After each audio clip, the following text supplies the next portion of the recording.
Okay, so we're gonna stay with Christine, okay, and then we're gonna go to see Badamouche. Yeah. And then on the first day, I think she's gonna drop us off at the Tour Eiffel, and then we're gonna walk to the first floor because I think it's cheaper. Yeah. We're gonna do elevator, sorry. First, go to we walk to the first floor, and then we take the elevator to the second floor. Yeah. Because it's gonna be too hard. So it's busy. And then once you're on the second floor, we can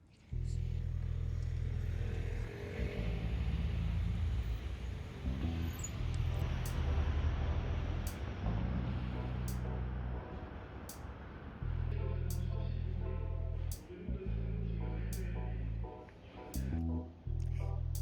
Do you believe in ghosts?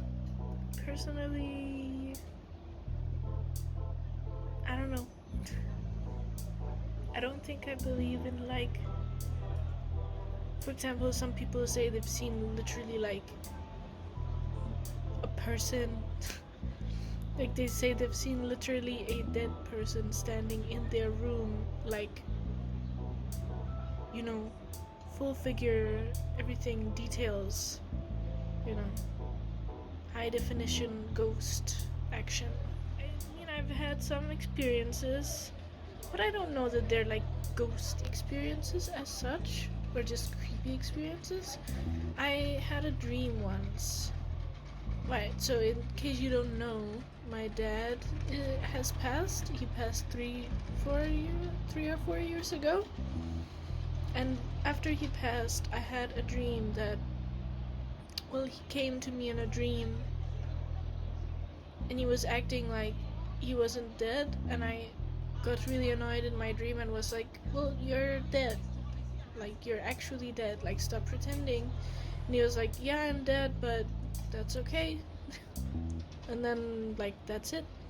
And another thing is, I moved to Paris about a year ago or something like this.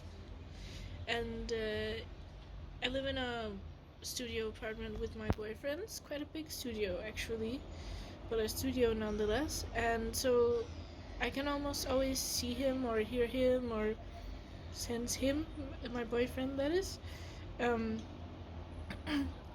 But one time I had a creepy experience. I was standing in the kitchen, which is separate from the rest of the room, but it's still essentially the same room. There's a sliding door. That's it. There's a sliding door. And the sliding door was open, and I was standing in the kitchen, probably washing dishes or something. And I just, like, saw something walk past me. Like, I didn't see it very clearly. It was, like, out of the corner of my eye.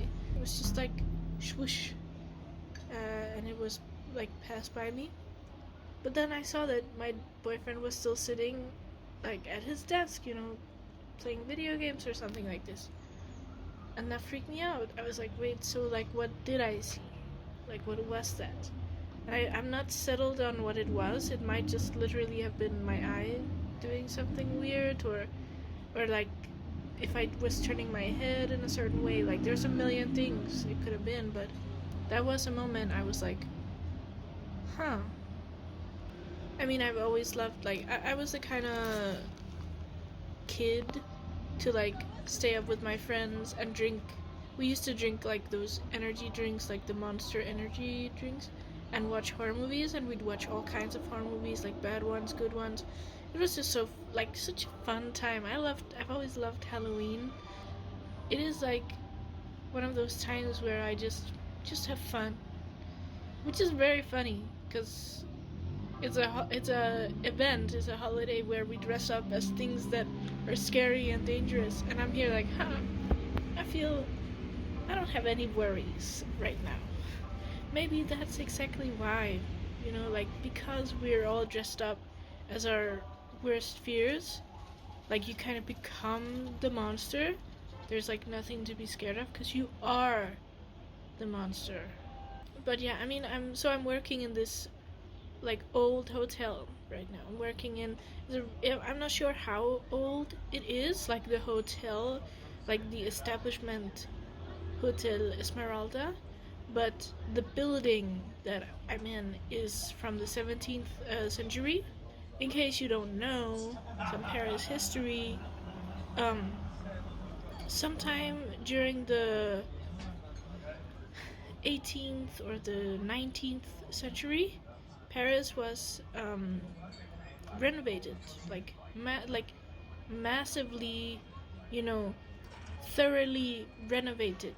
Like it used to look very different. Paris used to be very different, and the point of the renovation was to make more space for cars and for, you know, like things in life, because Paris used to be just a bunch of winding, you know, streets. Like, and for example, I'm gonna try to go there today to show you what it looks like. It's really interesting. That the streets were so small that you couldn't pass through in your horse carriage, so they had to at some point, you know, make a renovation. People would throw their feces and their piss out of the windows and would just dump them on the ground. So in the that's like one of the traits of like old Paris. So if you're ever in Paris, you're in a really narrow street, which has a sort of a dip in the middle of the street. You'll know when you see it. That's a sign that you're in the really old parts of Paris, because those like dips or indents are for the sewage to have a place to run, because there was no, I think that was also part of why they had to renovate, to like have a proper sewer system in Paris, because Paris was, you know, is notorious for being one of those very, very smelly places in history. And this building that I'm in is one of those like really old buildings, like from the 17th century. Next door to us is Shakespeare and Company, which is also one of those really old buildings. So the thing about this hotel is that a lot of famous people have stayed here, namely in room 4. And room 4 is probably also my favorite room. It's a very beautiful room. It's the one that's decorated most extravagantly. It has, like, the way the light hits this room is very, very beautiful, very special room. The former Canadian Prime Minister stayed there.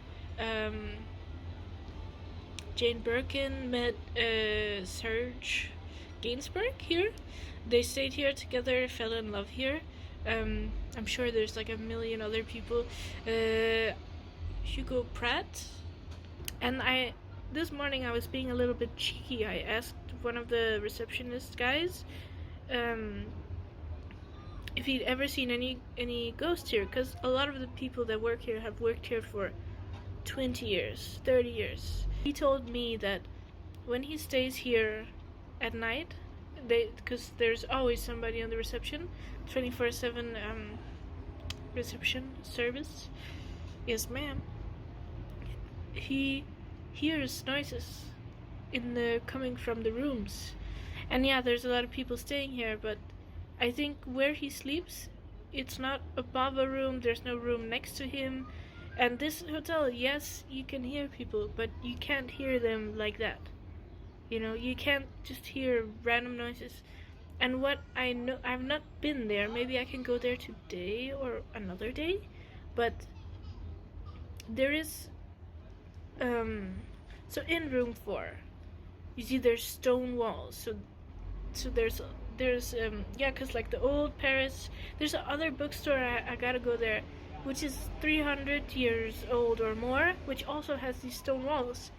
And in the basement, it's more of that stone, you know, really, really old 17th century, 16th century stonework. And I'm just like thinking so much about like all the history that's here. But my point was, if you're sleeping in a place where there's stone walls, you're not gonna hear, you know, the pitter patter of a few residents or tenants in here like turning in their beds. You know what I mean? When it's so quiet and you start to hear things at night, that must be very, very, very scary. On turning 21, it's today or yesterday. It is my friend's birthday, and she's turning 20 or 21. I thought she was turning 21, but I think she's turning 20. I can't remember. Sorry, Lana. Sorry, girl. But anyway, it got me thinking about turning a new age and entering a new chapter in your life. And yeah, I mean, like, when I was 19 turning 20, when I was 20 turning 21, I felt this, like, sense of, like, oh shit, my life is, like, over. Like, that was that. Like, my teen years are done. I'm 21 right now. I'm turning 22 in, like, 4 months. I don't have a lot of time left as a 21-year-old. For example, I'm turning 22. That feels very adult to me to be able to say, oh, if I'm 22 years old. 21 is like, you're still a kid, kind of. 22 is like, do you have retirement plans? And also, another thing, like, I was talking about how it's scary to become older, not to become old necessarily, but to become older. It's like, I know a lot of people in my university are like, some of them are like 27. There's a guy who's 42 and he's fucking amazing, you know. He's Swedish, so he doesn't look 42 at all. When I met him, I thought he was 25. I still think he's 25. But yeah, I see them and they're just like fine, like nothing. It's not a big deal. I feel like 30 will be hard. 25 will be hard, just because it's once again a new chapter. Like, you're just becoming more and more adult. Anyway, my friend is having a birthday party. In Asia it's okay, but in Paris, bro, you're fucked. Choose a flaw. He has a walk, so I can't think of any flaw. He's aggressive in his jokes. Shut up! I think he pushes the agenda of Monaco too much. What? It means you like Monaco too much. Oh! Okay, next question. Marie, truth or dare? Do with banana. You wanna have sex with a penis? Banana! No, I had sex with a banana. I did actually.